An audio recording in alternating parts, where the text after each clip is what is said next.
Now we will answer the last question, which is question number 6. In this question, we will also be calculating the WACC. So this question is pretty much identical to the previous question we have explained earlier.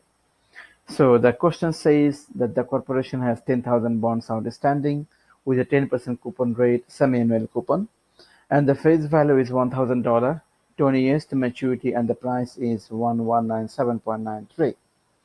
And the company has total of 150,000 shares of preferred stock, and the dividend for the preferred stock is 2.50 annual dividend, and the price in the market is $36 per share.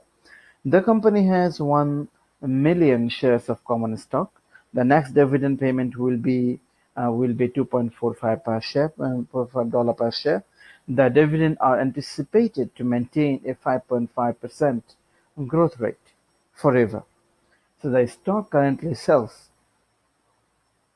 for 49.50 per share. Now, assuming a 40% tax rate, what's the company's WACC? So see, the main difference between this question and the previous question is this one.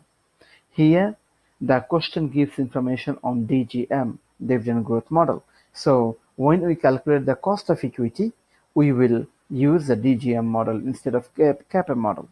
In the previous question, the question gave information for the CAPM model like beta, risk-free rate, market rate, risk premium, these kind of things. So that's why in the previous question we used the CAPM model. So now let's calculate the WACC. Let's answer the question. The first question is, what is the market value for the bond? Very simple. Just multiply by the number and the price. If you do that, you'll get total of this, total of around $12 million. So next question is, what's the return by the bondholders, or what's the cost of bond, or what's the return on the bond? So we need to calculate the YTM. In order to calculate the YTM, so you need to put these figures into the calculator. You should know this by now, that how to use calculator, how to use the financial calculator. So just put these numbers in the calculator, and you will get a YTM of 4%. So this is a 4%, because remember, the question says the company pays semi-annually, so that means this 4% is the return for half yearly. So for yearly is simply 4% times 2 is 8%. So our 8% is the return required by the bondholders. Next question is about the preference share. So question is, what's the market value for the preference share? It is also same equation as before, number of shares times price per share.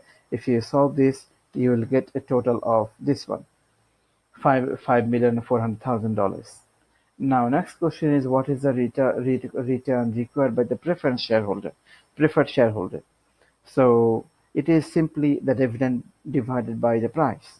So if you solve this equation, you will get 6.94% of cost of preferred share.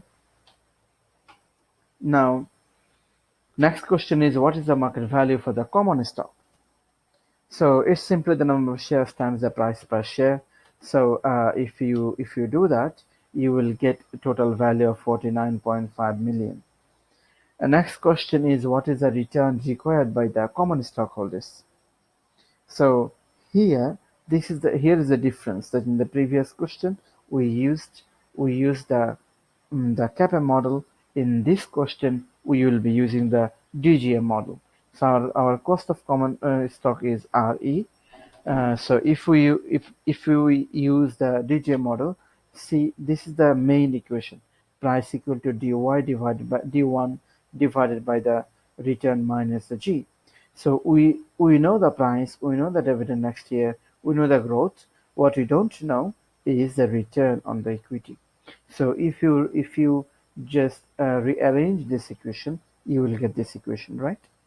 So now RE, you just need to divide the D1 by P0 and then add the growth rate. You will get the RE. So if you plug those numbers in here, you will get the record return by the common stockholders is 10.45%. So now we have the market value for the shares, common shares, preferred shares, and the debt, and we also have the cost of all those three items. Now it is time to calculate the WACC. So next question is, what's the WACC? So in order to calculate the WACC, you need to calculate the weight first. So let's calculate the weight. Uh, our total market value is, just add all these three together. You will get your total market value of this one, 66.8 million, and then you can easily calculate the weight for debt, preferred share, and the common stock is this.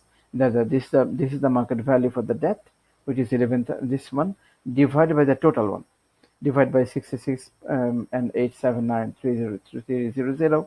So that's the total market value you're gonna divide by. And same goes to the preferred shares and then the common shares. So once you have all those numbers, once you have all those weight, now we can easily calculate the WACC. So this is the equation for the WACC. Now we have just calculated WD here. WD, this is the WP, and this is the WE. So we have the weight for debt, weight for preference share, and the weight for equity. Now for in terms of the cost of debt, cost of preference share, and equity, we have just calculated in earlier slide. So if you put those numbers in here, then you will get this one, which is 9.15%. So the WACC for this company is 9.15%. Thank you very much.